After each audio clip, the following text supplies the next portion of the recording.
Welcome to edream distance education.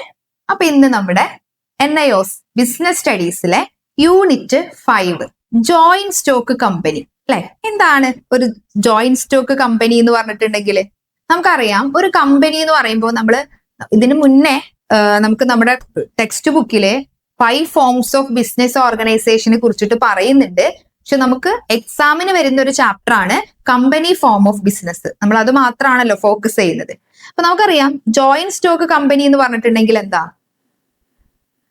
അതായത് നിയമപ്രകാരം രൂപീകരിക്കപ്പെടുന്ന ഒരു ആർട്ടിഫിഷ്യൽ വ്യക്തിയാണ്, അല്ലെങ്കിൽ ആർട്ടിഫിഷ്യൽ ഇൻഡിവിജ്വൽ ആണ് കമ്പനി അല്ലെ. അതായത് ഇപ്പോ കമ്പനി എന്ന് പറയുമ്പോൾ എന്താ, നമ്മളിപ്പോ ഒരു 10 ലക്ഷം ആളുകളിൽ നിന്ന് അല്ലെങ്കിൽ അതിനേക്കാൾ കൂടുതൽ ആളുകളിൽ നിന്നോ ഓരോരുത്തരുടെയും കയ്യിൽ നിന്ന് നമ്മൾ എന്ത് ചെയ്യുന്നു, ഫണ്ട് കളക്ട് ചെയ്യുന്നു അല്ലെ. അതിന് പകരമായിട്ട് അവർക്ക് എന്ത് കൊടുക്കും, ഷെയറുകൾ കൊടുക്കും അല്ലെ. അപ്പൊ ഇങ്ങനെ രൂപീകരിക്കപ്പെടുന്ന ഒരു വലിയ ഒരു ബിസിനസ് ആണെന്ത്, ജോയിന്റ് സ്റ്റോക്ക് കമ്പനി എന്ന് പറയുന്നത്. അപ്പൊ ഇതിന് മുമ്പ് നമ്മൾ പഠിച്ചിട്ടുള്ള ഒരു 5 ഫോം ഓഫ് ബിസിനസ് ആയിരുന്നു എന്ത്, sole proprietorship, partnership, joint Hindu undivided family business, cooperative society അല്ലെ. ഇതിനെ കൂടാതെ വലിയ രീതിയിൽ നമ്മളൊരു ബിസിനസ് തുടങ്ങുകയാണെന്നുണ്ടെങ്കിൽ അതിന് നമുക്ക് എന്താണ്, നമുക്ക് കൂടുതൽ ഫണ്ട് വേണം അല്ലെ, കൂടുതൽ എംപ്ലോയീസ് വേണം. അപ്പൊ അതിനൊക്കെ വേണ്ടിയിട്ട്, അല്ലെങ്കിൽ അങ്ങനെ നമ്മൾ വലിയൊരു രീതിയിൽ തുടങ്ങുകയാണെങ്കിൽ അത് സാധാരണ കമ്പനി ഫോർമാറ്റിലായിരിക്കും തുടങ്ങുക അല്ലെ. ഇപ്പൊ നമ്മളിപ്പോ ഒരു സ്റ്റീൽ ഫാക്ടറി തുടങ്ങുകയാണ്, അല്ലെങ്കിൽ ടാറ്റ, റിലയൻസ്, ഇതൊക്കെ എന്താണ്, കമ്പനിയാണ്. കാരണം എന്താണ്, ഇതൊക്കെ തുടങ്ങണം എന്നുണ്ടെങ്കിൽ കോടിക്കണക്കിന് രൂപ വേണം അല്ലെ. അപ്പൊ അങ്ങനെയാണ് കമ്പനി രൂപീകരിക്കുന്നത്. അപ്പൊ കമ്പനി എന്ന് പറഞ്ഞിട്ടുണ്ടെങ്കിൽ എന്താണ്, നിയമത്തിന്റെ ബേസിൽ കമ്പനി ലോ ഉണ്ടാക്കിയ ഒരു വ്യക്തിയാണ്. കമ്പനി നിയമപ്രകാരം ഉണ്ടാക്കിയിട്ടുള്ള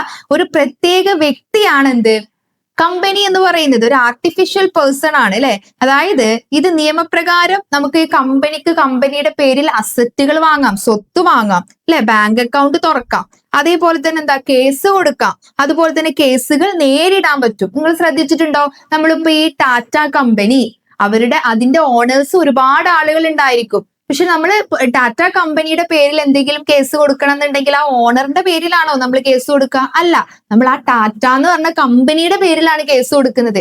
അതുപോലെ തന്നെ ഈ ടാറ്റ കമ്പനി അവർക്ക് ഒരു അസറ്റുകൾ വാങ്ങുകയാണെന്നുണ്ടെങ്കിൽ കമ്പനിയുടെ പേരിലാണ് അസറ്റ് വാങ്ങുന്നത് അല്ലെ. അപ്പോ ഒരു കമ്പനി എന്ന് പറയുമ്പോൾ ആർട്ടിഫിഷ്യൽ പേഴ്സൺ ആണ് അല്ലെ, അതിന്റെ ഷെയർ ഹോൾഡേഴ്സിൽ നിന്നും സെപ്പറേറ്റഡ് ആണ്. ഓക്കെ, ദെൻ കമ്പനികള് ഇന്ത്യയിലെ കമ്പനീസ് ആക്ട് 2013 പ്രകാരമാണ് പ്രവർത്തിക്കുന്നത് അതെ. അതായത് കമ്പനീസ് ആക്ട് 2013 എന്ന് പറഞ്ഞിട്ടുണ്ടെങ്കിൽ എന്താ, കമ്പനി എങ്ങനെയൊക്കെ പ്രവർത്തിക്കണം എന്നൊക്കെ പറഞ്ഞു തരുന്ന ഒരു നിയമങ്ങൾ അടങ്ങിയിട്ടുള്ള ഒരു ആക്ട് ആണ് കമ്പനീസ് ആക്ട് 2013 എന്ന് പറയുന്നത്. ഓക്കെ, അപ്പൊ ഇനി നമുക്ക് അടുത്തൊരു ഭാഗം നോക്കി നോക്കാം. കമ്പനിയുടെ പ്രധാനപ്പെട്ട സവിശേഷതകൾ എന്തൊക്കെയാണ്? ഓക്കെ, അപ്പൊ എന്തൊക്കെയാണ്? ഒന്നാമത്തത്, ഇൻകോർപ്പറേറ്റഡ് അസോസിയേഷൻ ആണ് കമ്പനി എന്ന് പറയുന്നത്. അതായത് നമുക്കിപ്പോ ഒരു കമ്പനി തുടങ്ങണം എന്നുണ്ടെങ്കിൽ എന്ത് ചെയ്യണം, കമ്പനികൾ നിയമപ്രകാരം രജിസ്റ്റർ ചെയ്തിരിക്കണം അല്ലെ. കമ്പനീസ് ആക്ട് 2013 പ്രകാരം കമ്പനികൾ എന്ത് ചെയ്യണം, രജിസ്റ്റർ ചെയ്തിരിക്കണം. അപ്പൊ അങ്ങനെ രജിസ്റ്റർ ചെയ്യണം എന്നുണ്ടെങ്കിൽ നമ്മളിപ്പോ ഒരു പബ്ലിക് കമ്പനി ആയിട്ടാണ് തുടങ്ങുന്നതെങ്കിൽ, പബ്ലിക് കമ്പനി എന്താ, പ്രൈവറ്റ് കമ്പനി എന്താന്നൊക്കെ നമുക്ക് ഡീറ്റെയിൽ ആയിട്ട് പറയാം.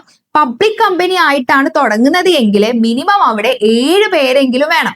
ദെൻ പ്രൈവറ്റ് കമ്പനി ആയിട്ടാണെന്നുണ്ടെങ്കിൽ അവിടെ മിനിമം 2 പേരെങ്കിലും വേണം. പിന്നെ ഒരു ടൈപ്പ് ഓഫ് കമ്പനി ഉണ്ട്, 1 പേഴ്സൺ കമ്പനി അല്ലെ. 1 പേഴ്സൺ കമ്പനി അവിടെ എന്താണ്, പേരിൽ തന്നെ ഉണ്ട്, അവിടെ ഒരാള് മാത്രം മതി കമ്പനി തുടങ്ങാൻ. അപ്പൊ അതൊക്കെ നമുക്ക് ഡീറ്റെയിൽ ആയിട്ട് പഠിക്കാം. അപ്പൊ ചുരുക്കി പറയുകയാണെന്നുണ്ടെങ്കിൽ ഒരു കമ്പനി സ്റ്റാർട്ട് ചെയ്യണമെന്നുണ്ടെങ്കിൽ അവിടെ എന്ത് ചെയ്യണം, കമ്പനീസ് ആക്ട് പ്രകാരം രജിസ്റ്റർ ചെയ്തിരിക്കണം. രണ്ടാമത് നോക്കി നോക്കൂ, സെപ്പറേറ്റ് ലീഗൽ എൻറ്റിറ്റി എന്ന് പറയും. അതായത് പ്രത്യേക നിയമപരമായിട്ടുള്ള വ്യക്തിത്വം. നമ്മൾ നേരത്തെ ഡിസ്കസ് ചെയ്തല്ലോ എന്ത്, അതായത് കമ്പനിയും ഓണറും ഒരാളല്ല അല്ലെ. നമ്മൾ നേരത്തെ പറഞ്ഞു എന്ത്, കമ്പനിക്ക് കമ്പനിയുടെ പേരിൽ കേസ് കൊടുക്കാം, കമ്പനിയുടെ പേരിൽ അസറ്റ് വാങ്ങാം അല്ലെ. ഇപ്പൊ ഞാനിപ്പോ ഒരു കമ്പനി തുടങ്ങി, കമ്പനിയുടെ പേരിലാണ് ഞാൻ കാർ വാങ്ങുന്നത്, അതല്ലാതെ എന്റെ പേരിലായിരിക്കില്ല. കമ്പനിയുടെ പേരിൽ ഞാൻ കേസ് കൊടുക്കുന്നു അല്ലെ. ഇപ്പൊ ഇവിടെ നോക്കി നോക്കൂ, കമ്പനിയും അതിന്റെ ഓണേഴ്സും രണ്ടായിട്ടാണ് കാണുന്നത്. ഓക്കെ, അപ്പോ ഇവിടെ കമ്പനിക്ക് സ്വന്തം എന്തുണ്ട്, ഐഡന്റിറ്റി ഉണ്ട്. ദെൻ അതേപോലെ തന്നെ അടുത്ത നോക്കി നോക്കൂ, ആർട്ടിഫിഷ്യൽ പേഴ്സൺ അല്ലെ. ആർട്ടിഫിഷ്യൽ പേഴ്സൺ എന്ന് പറഞ്ഞിട്ടുണ്ടെങ്കിൽ എന്താ, കമ്പനി മനുഷ്യനാണോ?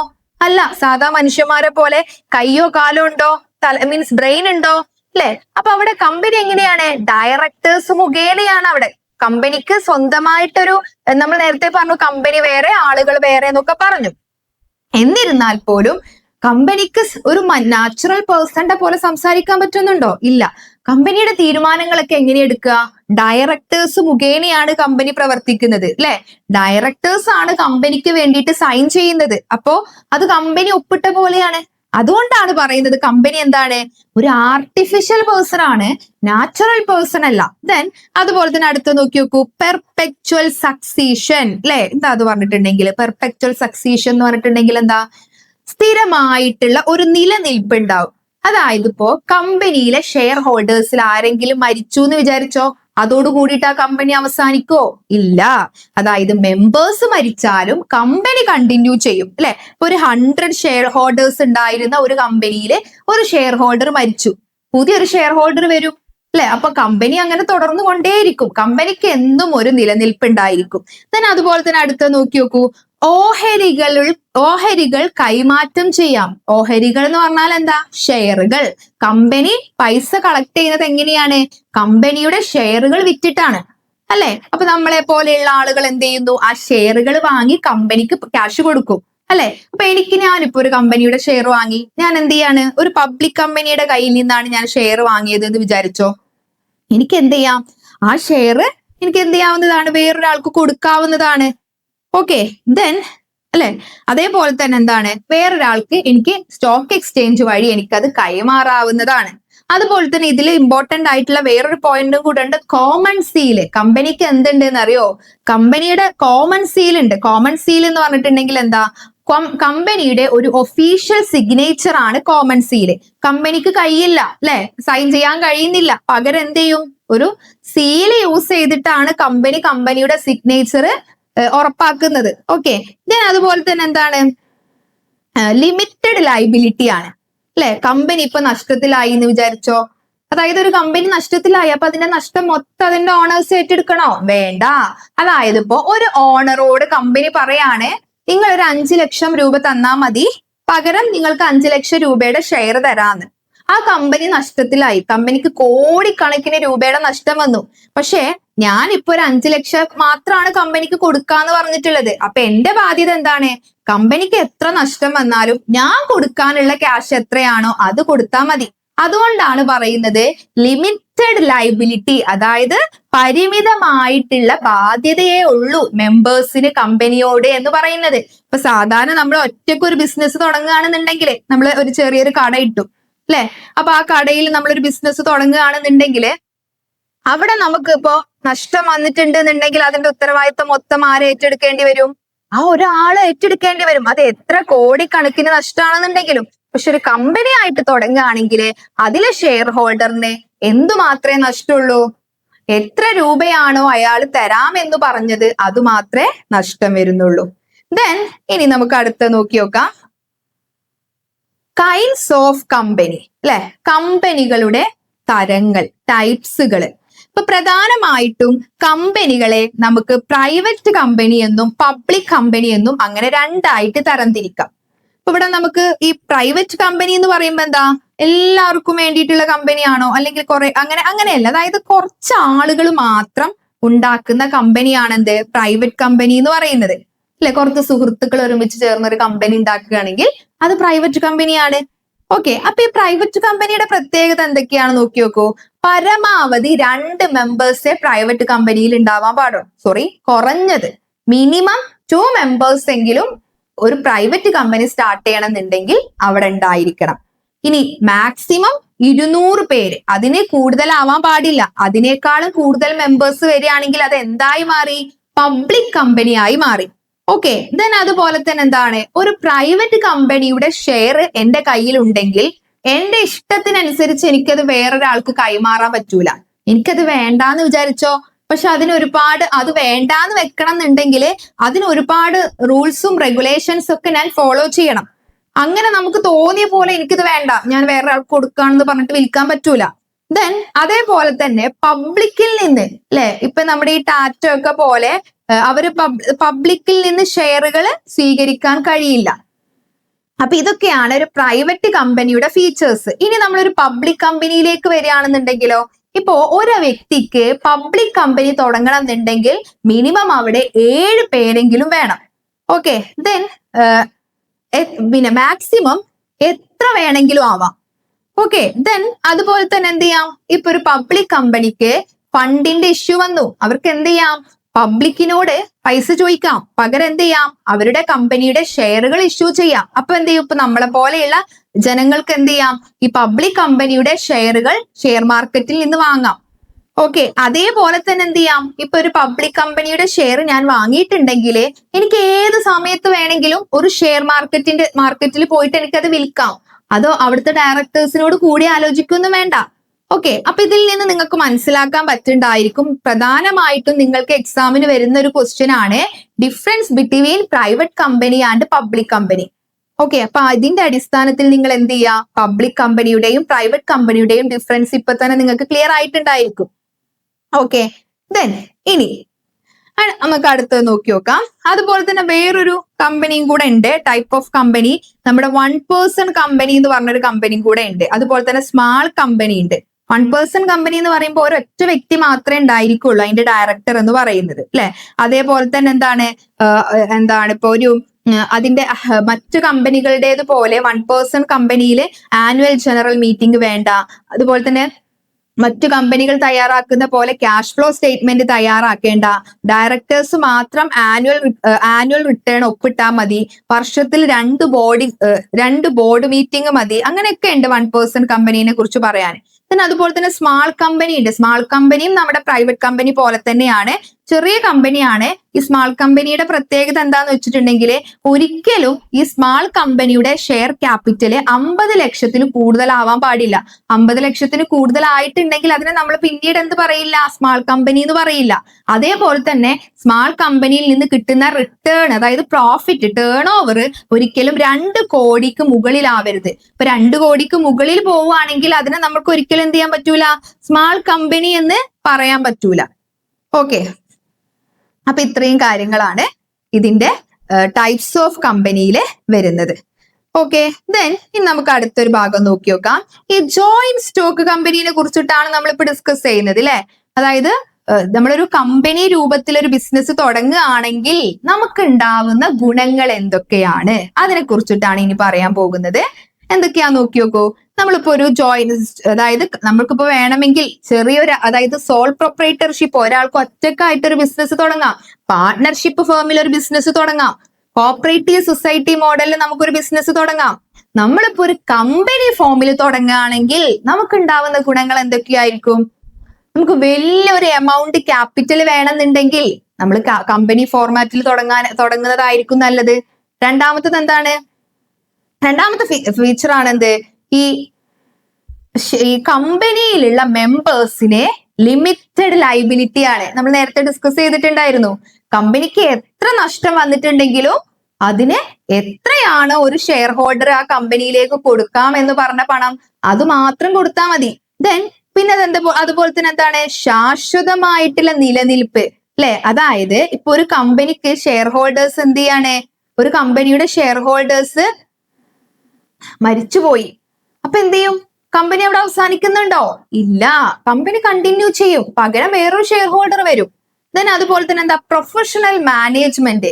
കമ്പനിയിൽ എന്തുണ്ട്, ഓണേഴ്സ് കുറച്ച് പ്രൊഫഷണൽ ആയിട്ടുള്ള ഡയറക്ടേഴ്സിനെ തെരഞ്ഞെടുക്കും, അവരാണ് എന്ത് ചെയ്യുന്നത്, കമ്പനിയുടെ കാര്യങ്ങളൊക്കെ മാനേജ് ചെയ്യുന്നത്, അല്ലെ. ദെൻ അതുപോലെ തന്നെ അടുത്ത് നോക്കി നോക്കൂ, റിസർച്ചിനും ഡെവലപ്മെന്റിനും കൂടുതൽ ഓപ്പർച്യൂണിറ്റീസ് ഉണ്ട്, അല്ലെ. അതായത് ഒരു കമ്പനി ഫോമിൽ നമ്മളൊരു ബിസിനസ് തുടങ്ങുകയാണെന്നുണ്ടെങ്കിൽ നമുക്ക് എന്ത് ചെയ്യാൻ പറ്റും, കമ്പനിക്ക് പുതിയ പുതിയ പ്രോഡക്ട്സുകൾ കണ്ടുപിടിക്കാൻ പറ്റും, പുതിയ ടെക്നോളജീസ് യൂസ് ചെയ്യാൻ പറ്റും, എംപ്ലോയീസിന് നല്ല രീതിയിൽ ട്രെയിനിങ് കൊടുക്കാൻ പറ്റും, അല്ലെ. അങ്ങനെ പല രീതിയിലുള്ള ഗുണങ്ങളുണ്ട്. അതുപോലെ തന്നെ എന്താണ്, ഓഹരികൾക്ക് ലിക്വിഡിറ്റി. എന്താണ് ഓഹരികൾക്ക് ലിക്വിഡിറ്റി എന്ന് പറയുന്നത്? എന്തുകൊണ്ടാ, നമുക്ക് കമ്പനിയുടെ ഷെയർ ഇപ്പൊ ഞാൻ വാങ്ങി, എനിക്ക് ഏത് സമയത്ത്, ഞാനിപ്പോ ഒരു കമ്പനിയുടെ 2 ലക്ഷത്തിന്റെ ഷെയർ വാങ്ങി എന്ന് വിചാരിച്ചോ, എനിക്ക് ഈ ഷെയർ മാർക്കറ്റിൽ പോയിട്ട് എപ്പോ വേണമെങ്കിലും വിൽക്കാം, ക്യാഷ് വാങ്ങാൻ പറ്റും. ലിക്വിഡിറ്റി എന്ന് പറഞ്ഞിട്ടുണ്ടെങ്കിൽ എന്താന്ന് വെച്ചാൽ നമ്മുടെ കയ്യിലുള്ള ഒരു സാധനം നമുക്ക് പെട്ടെന്ന് മണിയിലേക്ക് കൺവേർട്ട് ചെയ്യാൻ പറ്റുന്നുണ്ടോ? അതിനെയാണ് നമ്മൾ ലിക്വിഡിറ്റി എന്ന് പറയുന്നത്. ഇപ്പൊ നമുക്കൊരു കമ്പനിയുടെ ഷെയർ ഉണ്ടെങ്കിൽ ഈസി ആയിട്ട് എന്ത് ചെയ്യാൻ പറ്റും, മണിയിലേക്ക് കൺവേർട്ട് ചെയ്യാൻ പറ്റും. ഓക്കെ, ദെൻ അതുപോലെ തന്നെ ഇപ്പൊ ഏത് കാര്യമാണെങ്കിലും അതിന് ഗുണങ്ങളും ഉണ്ടായിരിക്കും ദോഷങ്ങളും ഉണ്ടായിരിക്കും അല്ലെ. ഇതുവരെ നമ്മൾ ഡിസ്കസ് ചെയ്തത് ഒരു കമ്പനി ആയിട്ട് നമ്മൾ ഫോം ചെയ്യുകയാണെന്നുണ്ടെങ്കിൽ അതിന്റെ ഗുണങ്ങളെ കുറിച്ചിട്ടാണ്. ഇനി അതുപോലെ തന്നെ എന്തുണ്ട്, കമ്പനിക്ക് ഒരുപാട് ദോഷങ്ങളും ഉണ്ട് അല്ലെ. എന്തൊക്കെയാണോ ദോഷങ്ങൾ നോക്കി നോക്കൂ. വളരെ കോംപ്ലിക്കേറ്റഡ് ആണ് കമ്പനി രൂപീകരിക്കാൻ. സാധാരണ നമ്മളിപ്പോ ഒരു ചെറിയ രീതിയിലുള്ള ഒരു കട തുടങ്ങുകയാണെന്നുണ്ടെങ്കിൽ കുറച്ച് ക്യാഷ് ഉണ്ടായാൽ മതി, അങ്ങനെ ഒരുപാട് ലീഗൽ ഫോർമാലിറ്റീസ് ഒന്നും ഇല്ല. പക്ഷെ ഒരു കമ്പനി ആയിട്ട് തുടങ്ങണം എന്നുണ്ടെങ്കിൽ എന്ത് വരും, ഭയങ്കര കോംപ്ലിക്കേറ്റഡ് ആണ്. കാരണം ഒരുപാട് ഗവൺമെന്റിന്റെ റെഗുലേഷൻസ് വേണം, ഡോക്യുമെന്റുകൾ വേണം, പിന്നെ ക്യാഷ് കൂടുതൽ വേണം അല്ലെ. അപ്പോ അതാണ് ഒന്നാമത്തെ ദോഷങ്ങൾ. രണ്ടാമത്തെ ദോഷം നോക്കി നോക്കൂ. കൂടുതൽ ഗവൺമെന്റ് കൺട്രോൾ ചെയ്യും. കാരണം എന്താണ്, ഒരു കമ്പനി ആയിട്ട് തുടങ്ങുകയാണെന്നുണ്ടെങ്കിൽ ഗവൺമെന്റിന്റെ ഒരുപാട് റൂൾസ് ആൻഡ് റെഗുലേഷൻസ് എടുക്കേണ്ടി വരും. then അതുപോലെ തന്നെ അടുത്ത് നോക്കി നോക്കൂ, തീരുമാനമെടുക്കാൻ കാലതാമസം വരും അല്ലെ. അതായത് കമ്പനിയിലെ ഡയറക്ടേഴ്സ് മുഖേനയാണ് എന്ത് ചെയ്യുന്നത്, ബോർഡ് മീറ്റിംഗും അതേപോലെ തന്നെ ഷെയർ ഹോൾഡേഴ്സിന്റെ അപ്രൂവൽ ഒക്കെ കിട്ടിയെങ്കിൽ ശേഷമാണ് ഒരു കമ്പനിയിലെ എന്തെങ്കിലും ഒരു തീരുമാനം എടുക്കാൻ പറ്റുള്ളൂ. അപ്പൊ അതൊക്കെ കിട്ടി വരുമ്പോഴത്തിന് ഒരുപാട് സമയമാവും അല്ലെ. then അതുപോലെ തന്നെ നോക്കി നോക്കൂ, ലാക്ക് ഓഫ് സീക്രസി അല്ലെ. അതായത് രഹസ്യത എന്ന് പറഞ്ഞാൽ എന്താ, പല കാര്യങ്ങളും ഇപ്പൊ നമ്മള് എന്തെങ്കിലും ഒരു കമ്പനിയിൽ എന്തെങ്കിലും സീക്രട്ട് ആയിട്ടുള്ള കാര്യങ്ങൾ ഉണ്ടെങ്കിൽ അതൊക്കെ ഷെയർ ഹോൾഡേഴ്സ് അല്ലെങ്കിൽ ബോർഡ് മെമ്പേഴ്സിന്റെ ഇടയിൽ നമ്മൾ അത് ഡിസ്കസ് ചെയ്യണം. അതുപോലെ തന്നെ എല്ലാ ഷെയർ ഹോൾഡേഴ്സും അത് അറിയണം. അപ്പൊ അതുകൊണ്ട് തന്നെ ബിസിനസിന്റെ സീക്രട്ടുകൾ ചോരാൻ, ലീക്ക് ആവാൻ ചാൻസ് ഉണ്ട്. പിന്നെ അതുപോലെ തന്നെ അടുത്ത് നോക്കി നോക്കൂ, ചില ഈ കമ്പനികളിൽ ഒരുപാട് ഷെയർ ഹോൾഡേഴ്സ് ഉണ്ടായിരിക്കും, പക്ഷെ ചില ആളുകൾ മാത്രമായിരിക്കും ആ കമ്പനി കൺട്രോൾ ചെയ്യുന്നത്. അതായത് ഒരുപാട് പൈസ ഇറക്കിയിട്ടുള്ള ആളുകളായിരിക്കും അല്ലെങ്കിൽ ഒരുപാട് ഷെയറുകൾ കൈവശം വെച്ചിട്ടുള്ള ആളുകളായിരിക്കും ആ കമ്പനി എന്ത് ചെയ്യുന്നത്, കൺട്രോൾ ചെയ്യുന്നത് അല്ലെ. പിന്നെ അതുപോലെ തന്നെ വേറൊരു കേസ് എന്ന് പറയുമ്പോ ചിലപ്പോ ഈ അധികാര ദുരുപയോഗത്തിന് സാധ്യതയുണ്ട്. ചില ആളുകൾ എന്ത് ചെയ്യും, അവരുടെ പേഴ്സണൽ ആയിട്ടുള്ള കാര്യങ്ങളുടെ ബെനിഫിറ്റിന് വേണ്ടിയിട്ട് അവർ കമ്പനിയെ മിസ്യൂസ് ചെയ്യാനും ചാൻസ് ഉണ്ട്. അപ്പൊ ഇത്രയും കാര്യങ്ങളാണ് ഈ ഒരു ഭാഗത്ത് വരുന്നത്. ഓക്കെ, ദെൻ നമുക്ക് അടുത്തൊരു കാര്യം നോക്കി നോക്കാം. ഈ കമ്പനിയുടെ അല്ലെങ്കിൽ കമ്പനി എങ്ങനെ നമുക്ക് രൂപീകരിക്കാം. ഓക്കെ, അപ്പൊ അതിനെ കുറിച്ചിട്ടാണ് പറയുന്നത്. കമ്പനി നമുക്ക് എങ്ങനെയൊക്കെയാണ് രൂപീകരിക്കുക. അപ്പോ കമ്പനി രൂപീകരിക്കാൻ എന്തൊക്കെ കാര്യങ്ങളാണ് ചെയ്യേണ്ടത്. ഫോർമേഷൻ ഓഫ് കമ്പനി നോക്കി നോക്കാം അല്ലെ. ഇപ്പൊ നമ്മളൊരു കമ്പനി തുടങ്ങുമ്പോൾ ഫസ്റ്റ് നമ്മൾ എന്താ ചെയ്യേണ്ടത്, അതാണ് ഇവിടെ പറയുന്നത്. ഇപ്പൊ കമ്പനിയുടെ രൂപീകരണ ഘട്ടങ്ങളെ നമ്മൾ 4ആയിട്ട് തരംതിരിച്ചിട്ടുണ്ട്. ഒന്നാമത്തതാണ് പ്രമോഷൻ, രണ്ടാമത്തതാണ് രജിസ്ട്രേഷൻ, മൂന്നാമത്തതാണ് ക്യാപിറ്റൽ സബ്സ്ക്രിപ്ഷൻ, നാലാമത്തതാണ് കമൻസ്മെന്റ് ഓഫ് ബിസിനസ് അഥവാ ബിസിനസ് ആരംഭിക്കുക. അപ്പൊ നമുക്കിത് ഡീറ്റെയിൽ ആയിട്ട് ഓരോന്നായിട്ട് നോക്കാം. എന്താണ് പ്രമോഷൻ എന്ന് പറഞ്ഞിട്ടുണ്ടെങ്കിൽ എന്താ, കമ്പനിയുടെ ആദ്യം ചെയ്യേണ്ട, ഒരു കമ്പനി നമ്മൾ തുടങ്ങുകയാണെങ്കിൽ ആദ്യം ചെയ്യേണ്ട കാര്യം എന്താണ്, പ്രമോഷൻ ആണ്. പ്രമോഷൻ എന്ന് പറഞ്ഞാൽ എന്താ, നമ്മള് ഒരു ബിസിനസ് ഐഡിയ, ഞാനിപ്പോ ഒരു കമ്പനി തുടങ്ങാൻ പോവാണ്, ഇപ്പൊ ഞാൻ ആദ്യം എന്താ ചെയ്യേണ്ടത്, ഒരു ബിസിനസ് ഐഡിയ കണ്ടെത്തണം. ഓക്കെ, അപ്പോ അതിന് ഞാൻ എന്ത് ചെയ്യണം, മാർക്കറ്റിങ്ങിനെ കുറിച്ച് പഠിക്കണം, പണം എങ്ങനെ കണ്ടെത്തണം എന്നുള്ളതിനെ കുറിച്ച് തീരുമാനിക്കണം, എന്റെ കമ്പനിയിൽ വർക്ക് ചെയ്യാൻ ആവശ്യമായിട്ടുള്ള ആളുകളെ കണ്ടെത്തണം. ഓക്കെ, ഇതൊക്കെയാണ് പ്രമോഷൻ സ്റ്റേജിൽ വരുന്നത്. അപ്പോ അവിടെ നമ്മൾ ഓർത്തിരിക്കേണ്ട ഒരു പേരാണ് പ്രമോട്ടർ. ആരാ പ്രമോട്ടർ എന്ന് പറഞ്ഞിട്ടുണ്ടെങ്കിൽ കമ്പനി തുടങ്ങുന്ന വ്യക്തിയാണ് പ്രമോട്ടർ. അതായത് ഇപ്പോ ഒരാളൊരു പുതിയ ബിസിനസ് തുടങ്ങാൻ വേണ്ടിയിട്ട് ഒരു ഐഡിയ കണ്ടെത്തി, അത് കണ്ടെത്തുക മാത്രല്ല അത് ചെയ്യാൻ വേണ്ടിയിട്ടുള്ള എല്ലാ കാര്യങ്ങളും ഒരുക്കി കൊടുക്കുന്ന ആളാണ് എന്ത്, പ്രമോട്ടർ എന്ന് പറയുന്നത്.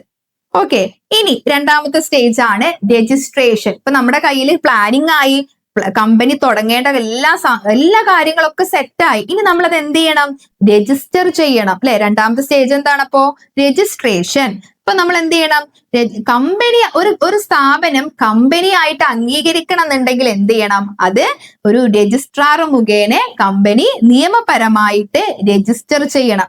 അപ്പൊ ഈ കമ്പനി രജിസ്റ്റർ ചെയ്യണം എന്നുണ്ടെങ്കിൽ നമുക്ക് ഒരുപാട് ഡോക്യുമെന്റ്സുകൾ വേണം. ഏതൊക്കെയാണ് ഡോക്യുമെന്റ്സുകൾ? Memorandum of association. Memorandum of association എന്ന് പറഞ്ഞിട്ടുണ്ടെങ്കിൽ കമ്പനിയുടെ പ്രധാനപ്പെട്ട വിവരങ്ങളൊക്കെ അടങ്ങുന്ന ഒരു രേഖയാണ് എന്ത്? Memorandum of association. ഇപ്പൊ നമുക്കൊക്കെ ഒരു ബർത്ത് സർട്ടിഫിക്കറ്റ് ഇല്ലേ, അതേപോലെ കമ്പനിയുടെ ബർത്ത് സർട്ടിഫിക്കറ്റ് ആണ് എന്ത്? Memorandum of association. അതുപോലെ തന്നെ ആർട്ടിക്കിൾസ് ഓഫ് അസോസിയേഷൻ, അതായത് ഒരു കമ്പനി എങ്ങനെയൊക്കെ രൂപീകരിക്കണം, അതിന്റെ റൂൾസ് എന്തൊക്കെയാണ്, അതിലെ നിയമങ്ങൾ എന്തൊക്കെയാണ് എന്നൊക്കെ പറഞ്ഞു തരുന്ന ഒരു ഡോക്യുമെന്റ് ആണ് എന്ത്? Articles of association. അതേപോലെ തന്നെ കമ്പനി രജിസ്റ്റർ ചെയ്യാൻ വേണ്ട അടുത്തൊരു ഡോക്യുമെന്റ് ആണ് ഡയറക്ടേഴ്സിന്റെ ലിസ്റ്റുകൾ. ഓക്കെ, അതുപോലെ തന്നെ ഡയറക്ടേഴ്സിന്റെ സമ്മതപത്രം വേണം. അതുപോലെ തന്നെ രജിസ്റ്റേർഡ് ഓഫീസിന്റെ അഡ്രസ് വേണം. അതുപോലെ തന്നെ സ്റ്റാറ്റ്യൂട്ടറി ഡിക്ലറേഷൻ. സ്റ്റാറ്റ്യൂട്ടറി ഡിക്ലറേഷൻ എന്ന് പറഞ്ഞാൽ എന്താ? കമ്പനി ആക്ട് പ്രകാരമുള്ള എല്ലാ നിയമങ്ങളും അംഗീകരിച്ചു, അല്ലെങ്കിൽ ഞങ്ങൾ എല്ലാ നിയമങ്ങളും പാലിച്ചു കൊണ്ടാണ് ഈ ഒരു കമ്പനി തുടങ്ങുന്നത് എന്നുള്ള ഒരു സാക്ഷ്യപത്രമാണ് എന്ത്? സ്റ്റാറ്റ്യൂട്ടറി ഡിക്ലറേഷൻ എന്ന് പറയുന്നത്. അപ്പൊ ഇത്രയും ഡോക്യുമെന്റ്സുകൾ കൊണ്ടാണ് നമ്മൾ എന്ത് ചെയ്യുന്നത്? കമ്പനി രജിസ്റ്റർ ചെയ്യാൻ പോകുന്നത്. അതിനുശേഷം അപ്പൊ ഇതൊക്കെ കമ്പനിയുടെ എന്താണ്, ഈ ഡോക്യുമെന്റ്സുകളൊക്കെ കറക്റ്റ് ആണ് എന്നുണ്ടെങ്കിൽ കമ്പനിക്ക് എന്ത് കൊടുക്കും? സർട്ടിഫിക്കറ്റ് ഓഫ് ഇൻകോർപ്പറേഷൻ, അല്ലെ? അതായത് എല്ലാ രേഖകളും കറക്റ്റ് ആണ് എന്നുണ്ടെങ്കിൽ രജിസ്ട്രാർ നൽകുന്ന ഒരു സർട്ടിഫിക്കറ്റ് ആണ് എന്ത്? നമ്മുടെ സർട്ടിഫിക്കറ്റ് ഓഫ് ഇൻകോർപ്പറേഷൻ എന്ന് പറയുന്നത്. ഓക്കെ, ഇനി നമ്മൾ എന്ത് ചെയ്യണം? അതിനുശേഷം നമ്മൾ എന്ത് ചെയ്യണം? ക്യാപിറ്റൽ റൈസ് ചെയ്യണം, അല്ലെ? ക്യാപിറ്റൽ റൈസ് ചെയ്യണം. കാരണം എന്താ? നമുക്കിപ്പോ രജിസ്ട്രേഷൻ കഴിഞ്ഞു. ഇനി നമ്മൾ എന്ത് ചെയ്യണം? നമുക്ക് ആവശ്യമായിട്ടുള്ള ഫണ്ട് കളക്ട് ചെയ്യണം. അതിനുശേഷം നമ്മൾ എന്ത് ചെയ്യുന്നു? കമൻസ്മെന്റ് ഓഫ് ബിസിനസ്, അല്ലെ? സർട്ടിഫിക്കറ്റ് ഓഫ് ഇൻകോർപ്പറേഷൻ രജിസ്റ്റർ ചെയ്തിട്ടുണ്ടെങ്കിൽ ഒരു കമ്പനിക്ക് കിട്ടും. ഓക്കെ, അപ്പൊ നമുക്ക് എന്ത് ചെയ്യാവുന്നതാണ്? ഇതിന്റെ സഹായത്തോട് കൂടിയിട്ട് നമുക്ക് ബിസിനസ് ആരംഭിക്കാം. ഒരു കമ്പനിക്ക് എന്ത് ചെയ്യാം? ബിസിനസ് ആരംഭിക്കാം. അപ്പൊ ഇത്രയും കാര്യങ്ങളാണ് കമ്പനിയുടെ ഫോർമേഷൻ അല്ലെങ്കിൽ രൂപീകരണ ഘട്ടങ്ങൾ.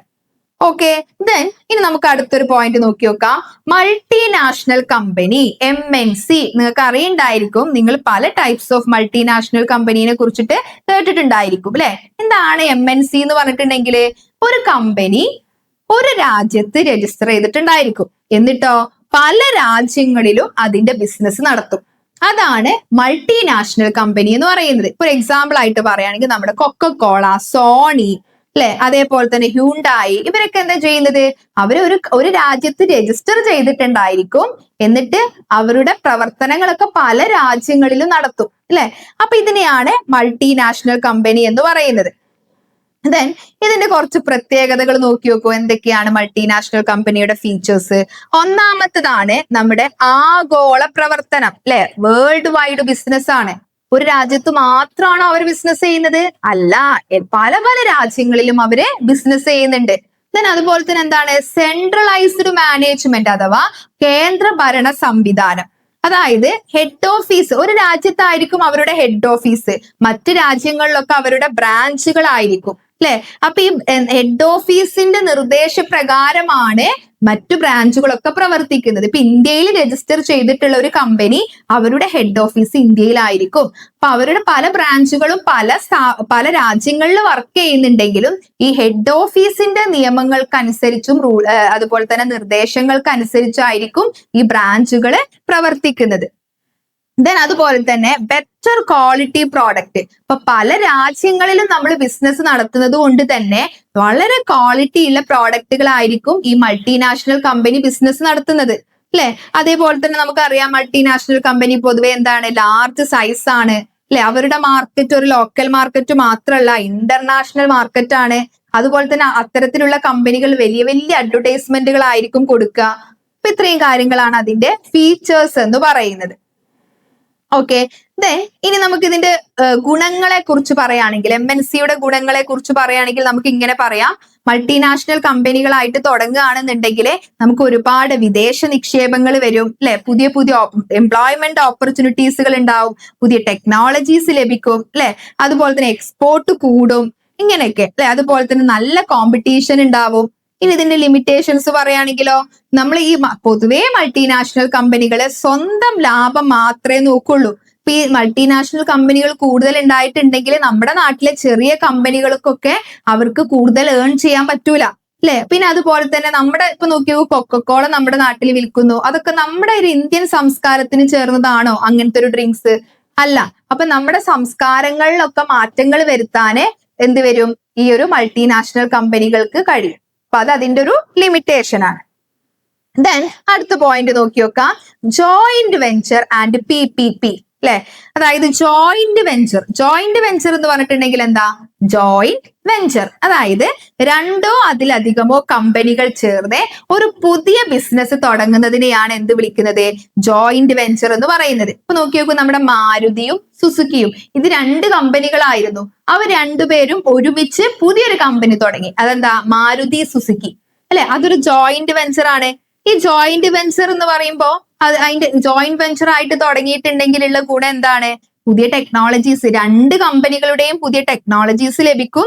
അതേപോലെ തന്നെ ക്യാപിറ്റൽ ഒക്കെ 2 കമ്പനികളുടെയും ക്യാപിറ്റൽ നമുക്ക് യൂസ് ചെയ്യാൻ പറ്റും, റിസോഴ്സസ് യൂസ് ചെയ്യാൻ പറ്റും, പുതിയ പ്രോഡക്ട്സുകൾ നമുക്ക് ഉണ്ടാക്കാൻ പറ്റും, റിസ്ക് ആൻഡ് പ്രോഫിറ്റ് 2 കമ്പനികളും തമ്മിൽ ഷെയർ ചെയ്യാൻ പറ്റും. ഓക്കെ. ദെൻ അതുപോലെ തന്നെ അതിന്റെ കൂടെ വരുന്നതാണ് നമ്മുടെ PPP എന്ന് പറഞ്ഞിട്ടുണ്ടെങ്കിൽ എന്താ? പബ്ലിക് പ്രൈവറ്റ് പാർട്ട്ണർഷിപ്പ് അല്ലെ. ഇവിടെ എന്താ ചെയ്യുന്നത്? പബ്ലിക് പ്രൈവറ്റ് പാർട്ട്ണർഷിപ്പ് അതായത് ഗവൺമെന്റും പ്രൈവറ്റ് സ്ഥാപനങ്ങളും രണ്ടുപേരും ഒരുമിച്ച് ഒരു സ്ഥാപനം ഉണ്ടാക്കുകയാണെങ്കിൽ, ഇപ്പൊ നമുക്ക് റോഡ് അല്ലെ, അതുപോലെ തന്നെ നമുക്ക് മെഡിക്കൽ ഫീൽഡ്, അതുപോലെ തന്നെ വിദ്യാഭ്യാസം, ഇവിടെ എഡ്യൂക്കേഷൻ സെന്ററുകൾ, ഇവിടെയൊക്കെ എന്താ ചെയ്യുന്നത്? പബ്ലിക് അതായത് ഗവൺമെന്റ് മാത്രല്ല, ആരും കൂടെ ഒപ്പം കൂടും? പ്രൈവറ്റ് കമ്പനികളുടെ സഹായത്തോട് കൂടിയിട്ട് ഗവൺമെന്റും പ്രൈവറ്റും കൂടെ. ഇപ്പൊ നമ്മുടെ പാസ്പോർട്ട് ഓഫീസ് അല്ലെ, അത് എന്താണ്? ഗവൺമെന്റും അതുപോലെ തന്നെ നമ്മുടെ ടാറ്റ കമ്പനിയും കൂടി ചേർന്നിട്ടാണ് ആ പാസ്പോർട്ട് സേവാ കേന്ദ്രം പ്രവർത്തിക്കുന്നത്. അതൊരു PPP ആണ്. അതായത് പ്രൈവറ്റും അതുപോലെ തന്നെ ഗവൺമെന്റും തമ്മിൽ കൂടി ചേർന്നിട്ട് ഒരു സ്ഥാപനം തുടങ്ങുകയാണെങ്കിൽ അതിനെ നമുക്ക് PPP അഥവാ പബ്ലിക് പ്രൈവറ്റ് പാർട്ട്ണർഷിപ്പ് എന്ന് വിളിക്കാം. ഓക്കെ. അപ്പൊ ഈ നമ്മുടെ PPP ആയിട്ട് തുടങ്ങുകയാണെങ്കിൽ അതിന്റെ പ്രത്യേകതകൾ എന്തൊക്കെയാ നോക്കി നോക്കൂ. പൊതുജനങ്ങൾക്ക് ഉപകാരമുള്ള പദ്ധതികളാണ് അല്ലെ. അതുപോലെ തന്നെ 2 പേരുടെയും, ഗവൺമെന്റിന്റെ ഫണ്ടും പ്രൈവറ്റ് വ്യക്തികളുടെ ഫണ്ടും, ഗവൺമെന്റിന്റെ നോളജും എക്സ്പേർട്ടൈസും പ്രൈവറ്റ് വ്യക്തികളുടെ നോളജും എക്സ്പേർട്ടൈസും ഒക്കെ യൂസ് ചെയ്തിട്ടാണ് ആ കമ്പനി സ്റ്റാർട്ട് ചെയ്യുന്നത്. ഓക്കെ. അപ്പൊ നമുക്ക് ഇങ്ങനെ PPP ആയി തുടങ്ങിയാലുള്ള ഗുണങ്ങൾ എന്തായിരിക്കും? നമുക്ക് പെട്ടെന്ന് ആ ഒരു പ്രോജക്റ്റ് പെട്ടെന്ന് പൂർത്തിയാക്കാൻ പറ്റും, ക്വാളിറ്റി ഉള്ള സർവീസ് നമുക്ക് കിട്ടും, ചെലവ് കുറയും, റിസ്ക് ഷെയർ ചെയ്യും അല്ലെ. ഗവൺമെന്റിന് മൊത്തം പണം ഗവൺമെന്റിന് കണ്ടെത്തേണ്ട ആവശ്യമുണ്ടോ? ഇല്ല. അപ്പൊ ഇതൊക്കെയാണ് ഇതിന്റെ ഗുണങ്ങൾ എന്ന് അല്ലെങ്കിൽ PPP ആയി തുടങ്ങിയാലുള്ള ഗുണങ്ങൾ. ഓക്കെ. നമുക്ക് അടുത്തൊരു ഭാഗം നോക്കി നോക്കാം, സ്വകാര്യ മേഖലയും പൊതുമേഖലയും അല്ലെ. അതായത് പ്രൈവറ്റ് ആൻഡ് പബ്ലിക് എന്റർപ്രൈസസിനെ കുറിച്ചിട്ടാണ്. എന്താണ് ഈ പ്രൈവറ്റ് സെക്ടർ അല്ലെങ്കിൽ പബ്ലിക് സെക്ടർ? നിങ്ങൾ അതൊക്കെ കേട്ടിട്ടുണ്ടായിരിക്കും അല്ലെ. അതായത് നമ്മുടെ ഒരു ഇന്ത്യയില് പ്രൈവറ്റ് സെക്ടറും വേണം, അതുപോലെ തന്നെ പബ്ലിക് സെക്ടറും വേണം അല്ലെ. ഇപ്പൊ ഒരു വ്യക്തി അയാൾ സ്വന്തമായിട്ട് അയാളുടെ പൈസ യൂസ് ചെയ്തിട്ട് ഒരു കമ്പനി സ്റ്റാർട്ട് ചെയ്യുകയാണെങ്കിൽ, അയാളുടെ ഉടമസ്ഥതയിൽ ഒരു കമ്പനി സ്റ്റാർട്ട് ചെയ്യുകയാണെങ്കിൽ എന്താ? അത് പ്രൈവറ്റ് സെക്ടർ ആണ്. ഇനി ഒരു ഗവൺമെന്റ് ഒരു സ്ഥാപനം തുടങ്ങുകയാണെങ്കിൽ അതെന്താണ്? പബ്ലിക് സെക്ടർ ആണ്. അപ്പൊ നമ്മൾ ഇവിടെ പ്രധാനമായിട്ട് നോക്കുന്നത് പ്രൈവറ്റ് സെക്ടറും പബ്ലിക് സെക്ടറും തമ്മിലുള്ള വ്യത്യാസങ്ങളെ കുറിച്ചിട്ടാണ്. ഓക്കെ.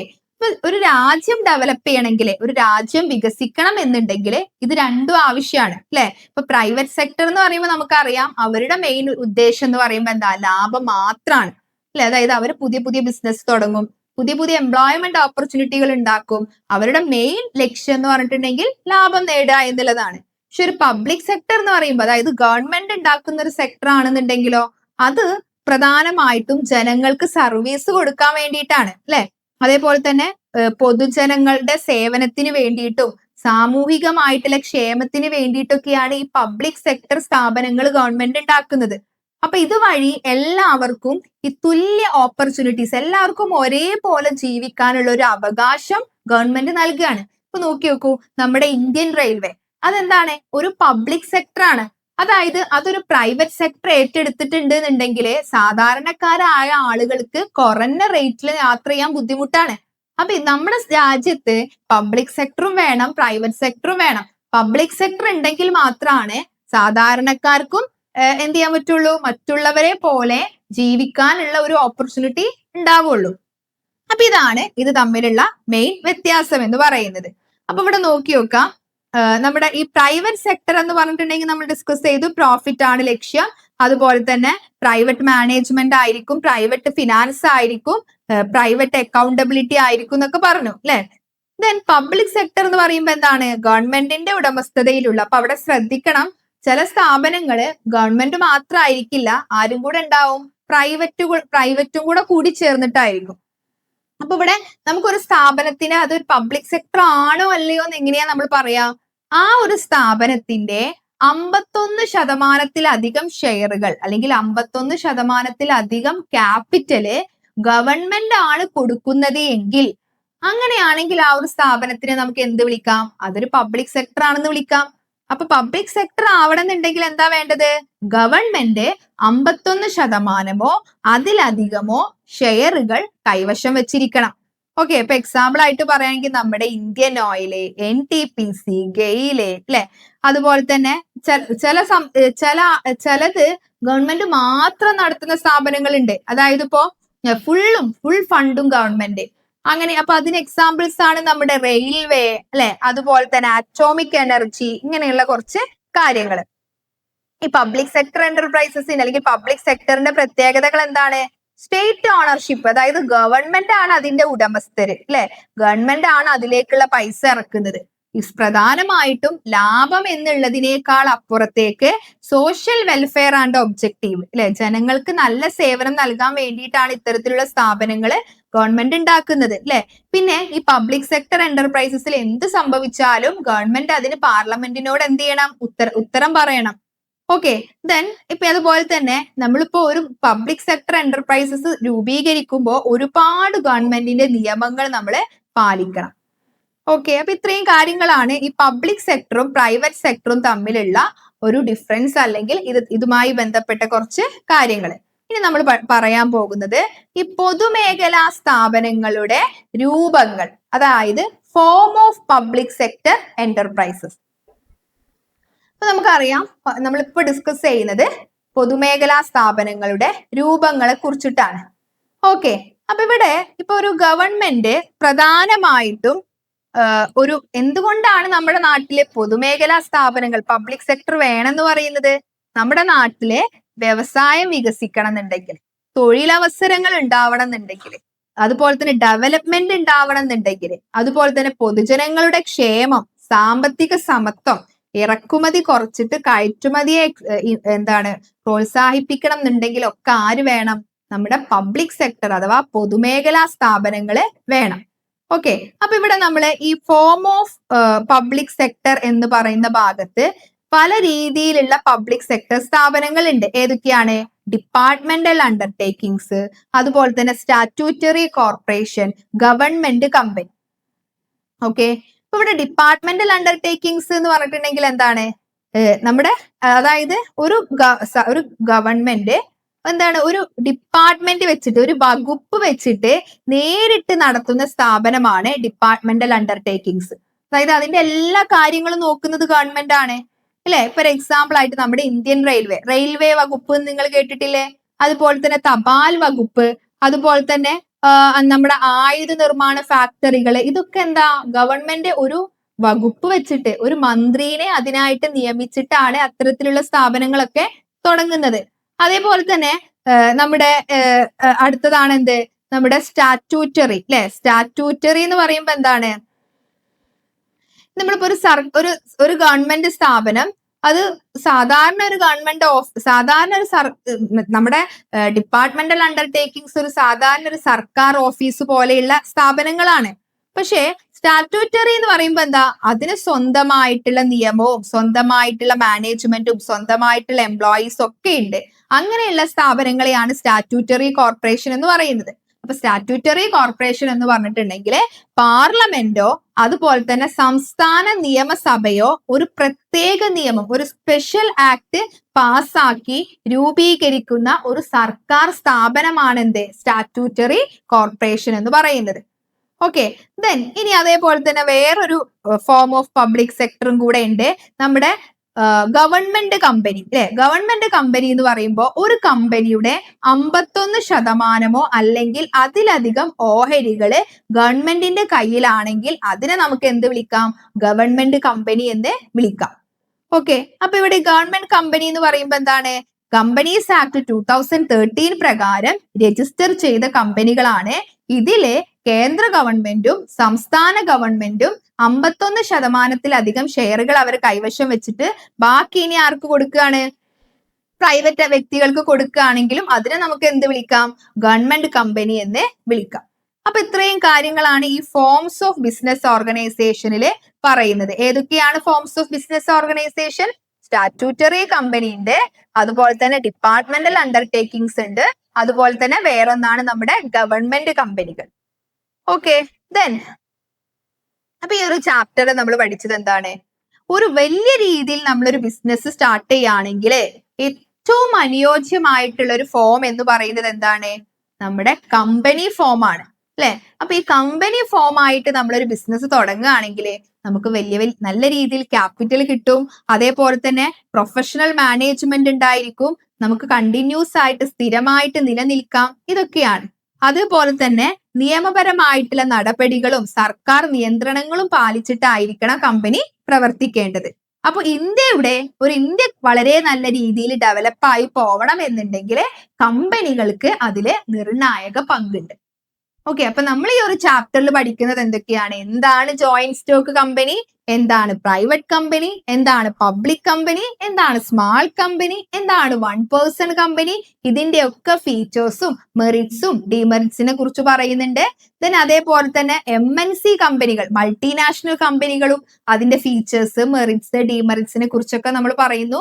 ദെൻ അതുപോലെ തന്നെ ജോയിന്റ് വെഞ്ചർ, അതുപോലെ തന്നെ PPP അല്ലെ, പബ്ലിക് പ്രൈവറ്റ് പാർട്ട്ണർഷിപ്പ്, ഈ 3 ഫോർമാറ്റിനെ കുറിച്ചിട്ടും നമ്മൾ ഡിസ്കസ് ചെയ്തു. ഇനി അതുപോലെ തന്നെ നമുക്ക് വേറൊരു ഭാഗം ഉണ്ടായിരുന്നു, പബ്ലിക് സെക്ടർ ഫോംസ് അല്ലെ. അതിൽ നമ്മൾ ഏതൊക്കെയായിരുന്നു? Departmental undertakings, statutory corporation, government company. അപ്പൊ ഇത്രയാണ് ഈ ഒരു ചാപ്റ്ററിൽ വരുന്നത്. ഓക്കെ, അപ്പോ ഇതിന്റെ ബേസിൽ നമ്മൾ എന്ത് ചെയ്യണം? കൂടുതൽ ക്വസ്റ്റ്യൻസ് ഒക്കെ നോക്കിയിട്ട്, അതായത് വളരെ ഒരു ലെങ്തി ആയിട്ടുള്ള ഒരു ചാപ്റ്റർ ആണ്. നമുക്ക് ഈ ഒരു സമ്മറി നിങ്ങൾ എന്ത് ചെയ്യുക? വളരെ നീറ്റായിട്ട് പഠിക്കുക. ഇതിന്റെ ബേസിൽ എന്തൊക്കെ ക്വസ്റ്റ്യൻസ് വരിക എന്നുള്ളത് നിങ്ങളുടെ ഗൈഡിൽ നോക്കുക. അപ്പൊ ഇത്രയും കാര്യങ്ങളാണ് ഇതിൽ. Okay, thank you.